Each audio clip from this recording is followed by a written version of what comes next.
Hello everyone, আসসালামু আলাইকুম। আমার মতো মনে হয় অনেকেরই মেসে থাকা হয়। আর মেস লাইফ তো যারা থাকে তারা জানেই কেমন। তো আমি আজকে একটু মুরগির মাংস ছিল ফ্রিজে, সেটা রান্না করব। তো যাতে করে বেশি ঝামেলা না হয় সেজন্য আমি রাইস কুকারে সব মশলা দিয়ে মাখিয়ে দিচ্ছি। আর এরপরে আমি এখানে কষিয়ে কষিয়ে রান্না করব। পাশাপাশি আমি চাইলে অন্য কাজও করতে পারি এই সময়টাতে, যার কারণে এইভাবে আমার রান্নাটা করা। তো এই তো এইভাবে কষিয়ে নিচ্ছি, দেখতেই পাচ্ছেন অল্প একটু মুরগির মাংস। তো আমি একটু আলু অ্যাড করে দিলাম।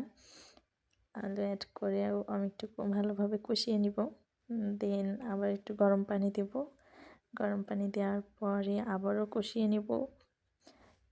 দেন আবার আমি একটু গরম পানি দেব ঝোল হিসেবে। দিয়ে যখন এটা অনেক বেশি মাখা মাখা হয়ে আসবে তখনই আমি এটাকে সার্ভ করে ফেলব। তো আজকের ভিডিও এই পর্যন্তই। সবাই ভালো থাকবেন। আল্লাহ হাফিজ।